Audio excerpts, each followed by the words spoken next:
नमस्कार, मैं हूं आपके साथ मयंक। आज 27 तारीख है। मैं आपको बताऊंगा पिछले 12 घंटों में ईरान और अमेरिका की जंग से जुड़े हालात कैसे रहे, क्या बड़े अपडेट हुए। इसके साथ ही बात होगी कैसे रूस ने और ईरान ने मिलकर एक बड़ा प्लान तैयार किया है, हॉर्मूज में अमेरिका को चारों खाने कैसे चित किया जाए। देखिए, अब्बास अराक्ची साहब जो हैं वो रूस के दौरे पर भी जाने वाले हैं और बताया ये जा रहा है कि रूस और ईरान मिलकर एक ऐसे प्लान पर मुहर लगा सकते हैं जो पूरे मिडिल ईस्ट से अमेरिका को बाहर करने की दिशा में एक बड़ा कदम हो सकता है। इसके साथ ही चीन की भी बड़ी एंट्री है।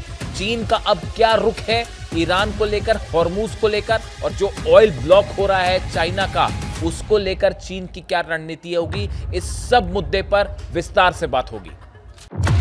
देखिए, कल जिस तरह से डोनाल्ड ट्रंप के ऊपर हमले की कोशिश की गई, उसके बाद सोशल मीडिया में तमाम तरह की थ्योरी सामने आने लगी है, तमाम तरह के दावे हो रहे हैं। और उसमें एक बेहद सनसनीखेज दावा जो हो रहा है, वो जो हमला करने वाला शख्स था थॉमस कोल एलन, इसकी एक तस्वीर सोशल मीडिया में वायरल हो रही है जिसमें वो आईडीएफ यानी इजराइल की सेना की जर्सी पहने हुए दिखाई दे रहा है। देखिए, बेहद हैरान करने वाली तस्वीर है। इसकी सच्चाई क्या है, इसकी भी जांच की जा रही है। लेकिन ये जो हमलावर था, ये आईडीएफ यानी इजराइल की सेना की जर्सी में दिखाई दिया, जिसके बाद तमाम सवाल उठ रहे हैं कि क्या इस शख्स का इजराइल से कुछ कनेक्शन है और आखिर इसने आईडीएफ की जर्सी क्यों पहन रखी थी। उसी तरह एक बेहद हैरान करने वाली बात यह भी सामने आई है, जिसका दावा किया जा रहा है कि डोनाल्ड ट्रंप पर जब हमला हुआ उसके चंद घंटों पहले इजराइल में थॉमस कोल एलन के नाम से सर्च किया जा रहा था इंटरनेट पर। देखिए, ये भी बड़ी हैरान करने वाली बात है कि डोनाल्ड ट्रंप पर जो शख्स हमला करता है उसके नाम को लेकर सर्च किया जा रहा था सोशल साइट्स पे इजराइल में। ये दो बातें ऐसी सामने आई हैं जिसको लेकर तरह तरह के दावे हो रहे हैं, और कुछ लोगों ने तो यहां तक कहना शुरू कर दिया है कि क्या इस हमले के पीछे इजराइल की खुफिया एजेंसी मोसाद का कोई हाथ था।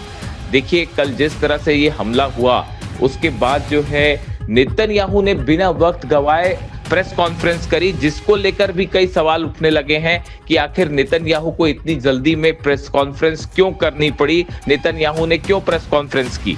देखिए, ये वो तमाम सवाल हैं जिसको लेकर सोशल मीडिया में दावे हो रहे हैं कि अभी देखिए इनकी कोई पुष्टि नहीं है, ये अभी सब जांच का विषय है, किसी तरह की कोई बात पुख्ता रूप से सामने नहीं आई है। लेकिन कई एक्सपर्ट्स इस तरह से बात कर रहे हैं कि क्या अमेरिका क्या इजराइल ये चाहता है कि अमेरिका ईरान पर हमला करे, और इजराइल के प्लान के मुताबिक अमेरिका या डोनाल्ड ट्रंप ईरान पर हमला नहीं कर रहे हैं। देखिए, सीज फायर हो गया, उस वक्त भी नेतन्याहू बिल्कुल खुश नहीं थे, ये बात सामने आ गई है, सब जानते हैं इस बात को लेकर कि इजराइल ये चाहता है कि अमेरिका एक बार फिर हमला करे ईरान पर, लेकिन शायद अमेरिका और ट्रंप इसके लिए तैयार नहीं है। क्या ये इस तरह से दावे हो रहे हैं सोशल मीडिया में कि क्या ये वजह तो नहीं कि जिसको लेकर किसी तरह से कोई कनेक्शन है इस शख्स का जिसने हमला किया उसका इजराइल से। ऐसी तमाम थ्योरी सोशल मीडिया पे चल रही हैं, इनमें से किसी थ्योरी की कोई अभी पुष्टि नहीं हुई है, कोई दावा ऐसा सामने नहीं आया है, बस ये फिलहाल थ्योरीज ही हैं। इसके अलावा देखिए, बड़ी खबर ये है कि ईरान के विदेश मंत्री अब्बास अराक्ची जो हैं वो पहले पाकिस्तान से ओमान गए। ओमान में जाके उन्होंने ओमान के अधिकारियों से मुलाकात की, ओमान के सुल्तान से मुलाकात की।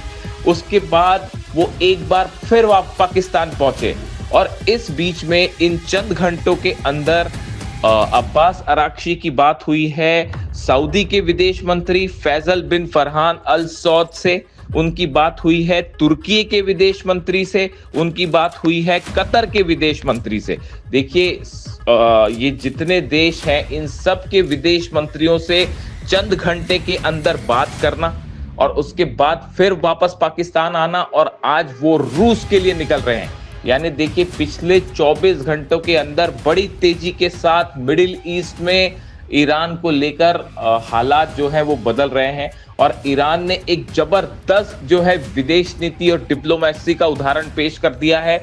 और जितने अरब देश है सबसे अब्बास अरागची साहब की बात हुई है फोन पर। उसके बाद बताया ये भी जा रहा है कि अब रूस जाने के बाद एक बड़ा प्लान तैयार हो सकता है कि आगे हॉर्मूज को लेकर क्या करना है। देखिए मुद्दा असल में हॉर्मूज का है।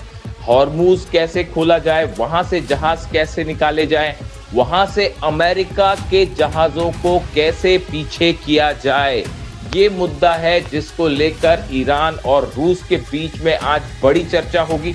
उसके बाद ये भी कहा जा रहा है कि ईरान और रूस की चर्चा के बाद पुतिन जिनपिंग से बात करेंगे, यानी रूस और चीन की भी बात होगी, जिसके बाद एक पुख्ता रणनीति बनकर तैयार हो सकती है कि अब आगे हॉर्मूज का क्या करना है।